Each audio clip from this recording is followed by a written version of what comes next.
ಧಾರವಾಡದ ಉಚ್ಚ ನ್ಯಾಯಾಲಯದ ನ್ಯಾಯವಾದಿಗಳಾದಂಥ ಸನ್ಮಾನ್ಯ ಶ್ರೀ ವೀರನಗೌಡ ಕಬ್ಬೂರು ವಕೀಲರಿಗೆ ನಮ್ಮ ರೈತ ಸೇನಾ ಕರ್ನಾಟಕದ ಪರವಾಗಿ ಅಭಿನಂದನೆಗಳು ಹಾಗೂ ತುಂಬು ಹೃದಯದ ಧನ್ಯವಾದಗಳನ್ನು ಹೇಳಲಿಕ್ಕೆ ಇಚ್ಛೆ ಪಡುತ್ತೇನೆ.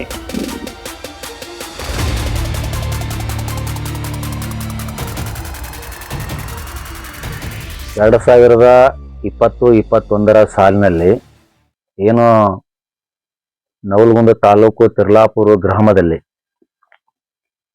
ಏನು ನೂತನವಾಗಿ ಗ್ರಾಮೀಣ ಪ್ರದೇಶದಲ್ಲಿ ಬಾರ ಅಂಗಡಿ ಅಂದ್ರೆ ಏನು ಸರಾಯ ಅಂಗಡಿಯನ್ನ ಪ್ರಾರಂಭ ಮಾಡಿದ್ರು. ಆ ಒಂದು ಸಂದರ್ಭದಲ್ಲಿ ನಮ್ಮ ರೈತ ಸೇನಾ ಕರ್ನಾಟಕದ ಮಹಿಳೆಯರು ಈ ಏನೊಂದು ಮಹದಾಯಿ ವಿಚಾರದಲ್ಲಿ ಹೋರಾಟಕ್ಕೆ ಕೈ ಜೋಡಿಸಿದಂತ ಎಲ್ಲಾ ಮಹಿಳೆಯರು ಕೂಡ ನರಗುಂದದಲ್ಲಿ ಒಂದು ಸಭೆ ಸೇರಿದಾಗ ಈ ಒಂದು ಬಾರ್ ಅಂಗಡಿ ಪ್ರಾರಂಭ ಮಾಡಿದ್ದನ್ನ ಪ್ರಸ್ತಾಪಿಸಿದ್ರು. ಆ ಸಂದರ್ಭದಲ್ಲಿ ನಾವು ಕೂಡ ಏನೋ ಮಾಡಿಕೊಳ್ತಾ ಇದ್ದಾರ, ಅದ್ರ ಬಗ್ಗೆ ಗಮನಿಸೋದು ಸೂಕ್ತ ಅಲ್ಲ ಅನ್ನುವಂಥದ್ದು ಬಂತು. ಬಟ್ ಆದ್ರೆ ನಮ್ಮ ರೈತರ ಮಕ್ಕಳು ಮತ್ತು ನಮ್ಮ ರೈತ ಕುಟುಂಬ ಇವರೆಲ್ಲರೂ ಕೂಡ ಆ ಒಂದು ಸರಾಯಿ ದಹಕ್ಕ ಒಳಗಾಗಿ ಇಡೀ ಕುಟುಂಬಗಳು ನಾಶವಾಗಿ ಹೋಗುತ್ತವ ಅನ್ನುವಂತ ಚಿಂತನಕ್ಕೆ ಬಿದ್ದಾಗ ನಾವು ಆ ಸರಾಯಿ ಅಂಗಡಿ ಮುಂದೆ ಒಂದು ಪ್ರತಿಭಟನೆ ಮಾಡಿದ್ವಿ. ಸುಮಾರು ಒಂದು 50-60 ಜನ ಮಹಿಳೆಯರು ಮತ್ತು ಪುರುಷರು ಸೇರಿಕೊಂಡು ಪ್ರತಿಭಟನೆ ಮಾಡಿದ್ವಿ. ಪ್ರತಿಭಟನೆ ಮಾಡಿದ ಪರಿಣಾಮಕ್ಕಾಗಿ ಏನು ಆ ಅಂಗಡಿ ಬಂದ್ ಆಗ್ಬೇಕು ಅನ್ನುವಂತ ತೀರ್ಮಾನವನ್ನ ಕೈ ತಗೊಂಡಾಗ ನಾವು ತಾಲೂಕಾ ತಹಸೀಲ್ದಾರು ಮತ್ತು ಪೊಲೀಸ್ ಅಧಿಕಾರಿಗಳು ಬಂದು ಅದನ್ನ ಸೀಜ್ ಮಾಡಿದ್ರು.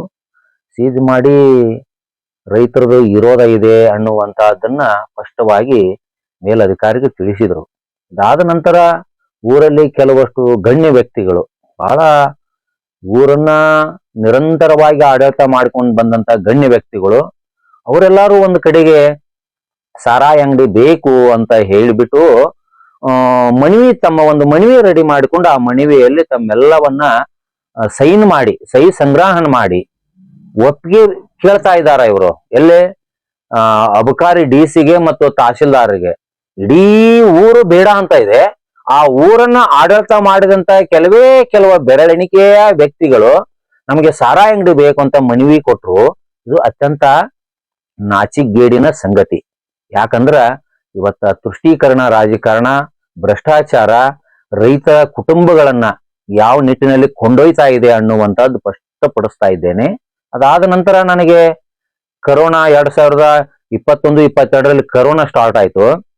ಆ ಕರೋನಾ ಸಂದರ್ಭದಲ್ಲಿ ಅವರು ಏನು ಬಾರ್ ಅಂಗಡಿ ಮಾಲೀಕರು ಹರ್ಲಾಪುರ್ ಅಂತ ಹೇಳ್ಬಿಟ್ಟು ಅವರು ನವಲಗುಂದವರು ಹರ್ಲಾಪುರ್ ಅಂತ ಹೇಳಿ ಅವರು ನವಲಗುಂದ ಕೋರ್ಟ್ ನಲ್ಲಿ ಸ್ಟೇ ತಗೊಳ್ತಾರ. ಅವರು ಸ್ಟೇ ತಗೊಂಡು ಮತ್ತೆ ಪುನಃ ಆ ಬಾರ್ ಅಂಗಡಿಯನ್ನ ಪ್ರಾರಂಭ ಮಾಡ್ತಾರ ಅವರು. ಅವಾಗ 26 ಜನರಿಗೆ ನೋಟಿಸ್ ಕೂಡ ಕೋರ್ಟ್ ನೀಡುತ್ತೆ ನಮಗೆ. ಆ ನೋಟಿಸ್ ನಲ್ಲಿ ಏನಿದೆ ಅಂದ್ರೆ ಇವರು ನಿಯಮಾನುಸಾರವಾಗಿ ಬಾರ್ ಅಂಗಡಿಯನ್ನ ಪರವಾನಗಿ ಪಡೆದುಕೊಂಡು ನಿಮ್ಮ ಊರಲ್ಲಿ ಮತ್ತು ಯಾವುದೇ ಶಾಲೆ ಆಗಲಿ ಇನ್ನೊಂದಾಗಲಿ ಅದರ ಪಕ್ಕಕ್ಕಿಲ್ಲದೆ ದೂರ ಏನೋ ಒಂದು ನೇಮ ಆದೇಶವನ್ನು ಪಾಲನೆ ಮಾಡಿಕೊಂಡು ಬಾರ್ ಅಂಗಡಿಯನ್ನ ಪ್ರಾರಂಭ ಮಾಡ್ತಾ ಇದ್ದಾರ. ನೀವ್ಯಾರು ಕೂಡ ಆ ಬಾರ್ ಅಂಗಡಿಗೆ ತೊಂದರೆ ಕೊಡೋ ಹಾಗಿಲ್ಲ. ಒಂದೆಳೆ ತೊಂದರೆ ಕೊಟ್ರೆ ಇನ್ನು ಮುಂದೆ ಯಾವುದೇ ರೀತಿಯಲ್ಲಿ ಬಾರ್ ಅಂಗಡಿಯವರಿಗೆ ತಂಟೆ ತಕರಾರು ಮಾಡಬಾರದು ಅಂತ ಹೇಳಿ ನಮಗೆ ನ್ಯಾಯಾಲಯದ ಮೂಲಕ ನೋಟಿಸ್ ಅನ್ನು ಜಾರಿ ಮಾಡಿದರು. ಅದಾದ ಮೇಲೆ ಒಂದು ಕಡೆಗೆ ಏನು ಬಾರ್ ಅಂಗಡಿಯನ್ನ ಬೆರಳೆಣಿಕೆ ಇರುವಂತ ಊರಿನ ಗಣ್ಯ ವ್ಯಕ್ತಿಗಳು ವಾಪಸ್ ಪುನಃ ಚಲು ಮಾಡಿ ವಿಜಯೋತ್ಸವನ್ನ ಸಂಭ್ರಮವನ್ನ ಆಚರಣೆ ಮಾಡಿದ್ರು. ಬಹಳ ನೋವಾಯ್ತು, ದುಃಖವಾಯ್ತು. ಏನಪ್ಪಾ ನಮ್ಮ ರೈತ ಕುಟುಂಬಗಳಿಗೆ ಮತ್ತು ರೈತರ ಮಕ್ಕಳಿಗೆ ಎಷ್ಟೊಂದು ಕಷ್ಟ ಬಂತು ಅನ್ನುವಂಥದ್ದು. ಆ ಬಾರ್ ಅಂಗಡಿ ಪರಿಣಾಮದಿಂದ ಏನು ತಿರ್ಲಾಪುರ ಗ್ರಾಮದಲ್ಲಿ ಸಣ್ಣ ಸಣ್ಣ ಮಕ್ಕಳು ಕನಿಷ್ಠ 10, 12, 18 ವರ್ಷದ ಹುಡುಗರು ಇಡೀ ಬಾರ್ ಅಂಗಡಿ ಮುಂದೆನೆ ನಿರಂತರವಾಗಿ ಕುಡ್ತಾ ಮಾಡ್ತಾ ಇದ್ರು. ಭಾಳ ಬೇಜಾರಾಗಿ ನಾವು ಸ್ವತಃ ದುಡ್ಡು ಖರ್ಚು ಮಾಡಿಕೊಂಡು ಏನು ಉಚ್ಚ ನ್ಯಾಯಾಲಯ ಬೆಂಗಳೂರಲ್ಲಿ ಸಾರ್ವಜನಿಕ ಹಿತಾಸಕ್ತಿ ಅರ್ಜಿ ಹಾಕಿದ್ವಿ. ಅಬಕಾರಿ ಡಿಸಿನ ಪಾರ್ಟಿ ಮಾಡಿದ್ವಿ. ಮತ್ತು ನಮ್ಮ ಊರಲ್ಲಿ ಕೆಲವಷ್ಟು ಸಂಘ ಸಂಸ್ಥೆಗಳಿದ್ವು. ಅವನ್ನೆಲ್ಲವನ್ನು ಸೇರಿಸಿಕೊಂಡು ನಾವು ಪಿ ಎಲ್ ಹಾಕಿ ಗೆದ್ದಿವಿ. ಆಮೇಲೆ ಹೈಕೋರ್ಟ್ ಕೇಳ್ತು ಒಂದು ಕಡೆಗೆ, ಗ್ರಾಮದವರು ಮತ್ತು ಸಂಘ ಸಂಸ್ಥೆಗಳು ಬಾರ್ ಅಂಗಡಿ ಬೇಡ ಅಂತ ಹೇಳ್ತಾ ಇದ್ದಾರ, ನೀ ಏನು ಮಾಡ್ತಾ ಇದೀಯಾ ಅಂತೇಳಿ ಆ ಬಾರ್ ಅಂಗಡಿ ಮಾಲಕನ ಕೇಳಿಕೊಂಡಾಗ, ಕೊನೇಕ ಬಾರ್ ಅಂಗಡಿ ಮಾಲಕ ಯಾವುದೂ ಕೂಡ ಅವನಿಗೆ ಸಿಗಲಾರಂತ ಪರಿಸ್ಥಿತಿ ನಿರ್ಮಾಣವಾದಾಗ, ಪರವಾನಗಿ ಸಿಗಲಾರಂತ ಪರಿಸ್ಥಿತಿ ನಿರ್ಮಾಣವಾದಾಗ, ಒಂದು 3 ತಿಂಗಳ ನಮಗೆ ಟೈಮ್ ಕೊಡಿ, ನಾ ಬೇರೆ ಕಡೆಗೆ ಶಿಫ್ಟ್ ಮಾಡಿಕೊಳ್ತೀನಿ ಅನ್ನುವಂಥದ್ದು ಹೇಳಿದಾಗ, ನಮಗೆ ಪಿ ನಲ್ಲಿ ಸ್ಪಷ್ಟವಾಗಿ 3 ತಿಂಗಳು ಬಿಟ್ಟು ನೀವು ಬೇರೆ ಕಡೆಗೆ ಸ್ಥಳಾಂತರ ಮಾಡಬೇಕು ಅಂತ ಆದೇಶ ಆಯಿತು. ಅದಾದ ಮೇಲೆ ಎಷ್ಟೊಂದು ನೀಚು ಕೆಲಸ ಮಾಡಿದ್ರು ಅಂದ್ರೆ ಯಾರು ಇವತ್ತ ಅದರ ಬಗ್ಗೆ ಮಾತನಾಡಲಿಕ್ಕೆ ನಮಗೆ ನಾಚಿಕೆ ಆಗತ್ತೆ, ನೋವಾಗತ್ತೆ. ನಮ್ಮ 26 ಮಂದಿ ಮಹಿಳೆಯರ ಮೇಲೆ ಕೇಸ್ ಪ್ರಕರಣ ದಾಖಲು ಮಾಡಿ ನವಲಗುಂದ ನ್ಯಾಯಾಲಯಕ್ಕೆ ಅಲಗಾಡುವ ರೀತಿಯಲ್ಲಿ ಮಾಡಿದ್ರು.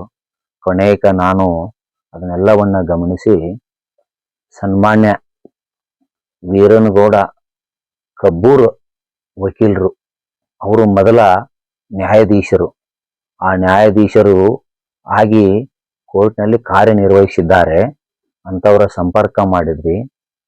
ಅವರು ಇವಾಗ ಹೈಕೋರ್ಟ್ನಲ್ಲಿ ನ್ಯಾಯವಾದಿಗಳಾಗಿ ಕೆಲಸ ಮಾಡ್ತಾ ಇದ್ದಾರೆ. ವೀರನಗೌಡ ಕಬ್ಬೂರ್ ಅಂತ ಹೇಳಿ ಅವ್ರ ಗಮನಕ್ಕೆ ತಂದ್ವಿ. ಅವರು ನಮಗೆ ನವಲೊಂದು ಕೋರ್ಟಿಗೆ ವರ್ಷಗಟ್ಲೆ ಅಲೆದಾಡಬೇಕು. ನಾನು ಎಷ್ಟು ಜನರನ್ನ 26 ಮಂದಿಯನ್ನ ಕಟ್ಕೊಂಡು ವರ್ಷಗಟ್ಲೆ ನಾನು ಕೋರ್ಟಿಗೆ ಹೋಗ್ಬೇಕು, ಅಲ್ಲೇ ರಾಜಿ ಮಾಡಬೇಕು. ರಾಜಿ ಮಾಡ್ಲಿಕ್ಕೆ ತಯಾರಿಲ್ಲ, ರಾಜಿ ಆಗ್ಲಿಕ್ಕೂ ತಯಾರಿಲ್ಲ. ಇದು ಯಾರ ಸುಖದಗೋಸ್ಕರ ಮಾಡಿದೀವಿ ನಾವು ಇದನ್ನ? ರೈತರಿಗಲ್ವಾ, ರೈತರ ಸಂಬಂಧ ಮಾಡಿದ್ವಿ ನಾವು, ರೈತರ ಮಕ್ಕಳಿಗೋಸ್ಕರ ಮಾಡಿದ್ವಿ. ವೈಯಕ್ತಿಕ ನಮಗೇನಾದ್ರೂ ಲಾಭ ಇತ್ತಾ? ಇಲ್ಲ. ಆ ಬಾರ್ ಅಂಗಡಿ ಮಾಲಕ ಖುದ್ದಾಗಿ ಬೇರೆದವರ ಮೂಲಕ ಸೊಬರದ ಮಠ ಏನ್ ಕೇಳ್ತಾನ ಕೇಳಿ ಅವನಿಗೆ ನಾ ಕೊಡ್ಲಿಕ್ಕೆ ಸಿದ್ಧನಿದ್ದೇನೆ, 16 ಲಕ್ಷ ಕೇಳಿ ನಾನು ಕೊಡ್ಲಿಕ್ಕೆ ಸಿದ್ಧನಿದ್ದೇನೆ, ಈ ಒಂದು ಹೋರಾಟದಿಂದ ದೂರ ಉಳಿ ಅನ್ನುವಂತ ಬೇಡಿಕೆಯನ್ನ ನನ್ನ ಮುಂದೆ ತಂದು ಇಡ್ಲಿಕ್ಕೆ ಶುರು ಮಾಡಿದ, ಒತ್ತಡ ಹಾಕ್ಲಿಕ್ಕೆ ಶುರು ಮಾಡಿದ. ಯಾವುದಕ್ಕೂ ಕೂಡ ನಾನು ಯಾವುದಕ್ಕೂ ಕಾಂಪ್ರಮೈಸ್ ಆಗಲಿಲ್ಲ. ಕೊನೆಕ ನನಗೆ ಈರನಗೌಡ ಕಬ್ಬೂರು ವಕೀಲರು ಹೈಕೋರ್ಟ್ನಲ್ಲಿ ಸ್ಟೇ ಕೊಟ್ಟರು. ಆ ಸ್ಟೇಯಿಂದ 26 ಮಹಿಳೆಯರನ್ನ ಕರ್ಕೊಂಡು ಹೋಗುವಂತಹದ್ದು ತಪ್ಪು. ಮುಂದೆ ಮೊನ್ನೆ ದಿನಾಂಕ ಇದೇ ಹೋದ ತಿಂಗಳ 2025ರಲ್ಲಿ ಅದು ಕ್ವಾಶ್ ಆಗಿ ಹೋತು. ಅದಕ್ಕೆ ಇವತ್ತು ನಮಗೇನು ಖುಷಿ ಅಂದ್ರ, ಇವತ್ತ ನ್ಯಾಯಾಂಗ, ಶಾಸಕಾಂಗ, ಕಾರ್ಯಾಂಗ ಅನ್ನುವಂಥದ್ದು ಏನು ಸಂವಿಧಾನದಲ್ಲಿ ಇದೆ, ಅದರಲ್ಲಿ ನಮಗೆ ಇವತ್ತು ನ್ಯಾಯಾಂಗ ಎತ್ತಿ ಹಿಡಿದಿದೆ. ಎಲ್ಲದಕ್ಕಿಂತನೂ ಇವತ್ತ ಭಯಾನಕ ಅಂದ್ರೆ ಸರಾಯಿ, ಗುಟ್ಕಾ. ಇದರಿಂದ ಯುವಕರು ನಿರಂತರವಾಗಿ ಈ ಒಂದು ದುಷ್ಟ ಕೃತ್ಯಕ್ಕೆ ಬಲಿ ಆಗ್ತಾ ಇದ್ದಾರೆ. ತಕ್ಷಣವೇ ಎಲ್ಲರೂ ಜಾಗೃತರಾಗ್ರಿ, ಕಾನೂನಾತ್ಮಕ ನಡ್ಕೊಳ್ರಿ. ಇವತ್ತು ಕಾನೂನಾತ್ಮಕವಾಗಿಯೇ ನಾವು ಇವತ್ತ ಈ ಒಂದು ಕೇಸನ್ನು ಗೆಲ್ಬೇಕಾಯ್ತು. ಇಲ್ಲ ಅಂದ್ರೆ ಸರ್ಕಾರದನ್ನ ವಿರುದ್ಧ ಕಟ್ಟಿಕೊಂಡು ಗೆಲ್ಲುವುದು ಬಹಳ ಕಮ್ಮಿ.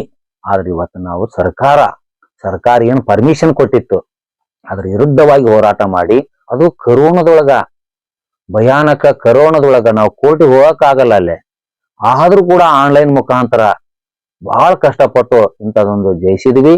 ಅದಕ್ಕೆ ಅನೇಕ ರೀತಿಯಲ್ಲಿ ಪ್ರತಿಯೊಬ್ಬರು ನಿಮ್ಮ ಗ್ರಾಮದಲ್ಲಿ ಇಂಥ ವ್ಯವಸ್ಥೆಗೆ ಕಡಿವಾಣ ಹಾಕಿ, ನಿಮ್ಗೆ ಏನಾದರೂ ಒಂದ್ ಸ್ವಲ್ಪ ಪುಣ್ಯ ಬರ್ತದ, ನಿಮಗೆ ಒಳ್ಳೇದಾಗ್ತದ ಅನ್ನುವಂಥದ್ದು ನಾನು ಹೇಳಲಿಕ್ಕೆ ಇಚ್ಛಪಡ್ತಾ ಇದ್ದೇನೆ. ವೀರೇಶ್ ಸೊಬರದ ಮಠ, ರೈತ ಸೇನಾ ಕರ್ನಾಟಕ ರಾಜ್ಯ ಅಧ್ಯಕ್ಷ. ಜೈ ಜವಾನ್ ಜೈ ಕಿಸಾನ್. ಎಲ್ಲರಿಗೂ ನಮಸ್ಕಾರ.